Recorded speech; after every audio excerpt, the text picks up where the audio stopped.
Hello mga loves! Ayan, welcome na naman sa mahiwagang kusina ni Mami. Ngayon magluto naman tayo ng hairy card na ganito.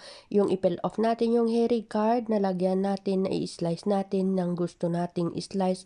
Kung ano yung trip natin, kung ano yung magandang tignan na gusto natin. And then ilagay natin sa prepared na plato na paglagyan ng pang-istiman. Ayan, ayan mga loves, no? And then lagyan natin siya ng cornstarch ihalos natin siya ng ganyan para upang sa ganun ay didikit yung ilalagay nating grind meat. Ayan, pag naihalo na natin na ganyan, i-prepare naman natin yung salted egg. Ito ang salted egg namin dito sa Hong Kong.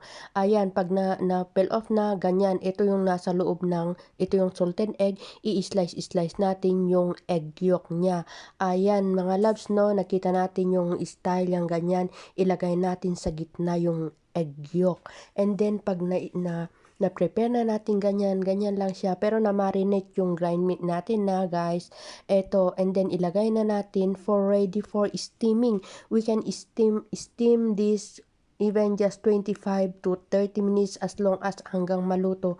I-check natin kung naluto na yung hairy guard natin ay pwede na. Ito, and then mag-prepare naman tayo ngayon ng heavy creamy mix na yung lagi natin ginagawa. Yan ang i-sauce natin. Gagawa tayo ng sauce natin, and then i-toppings natin yan.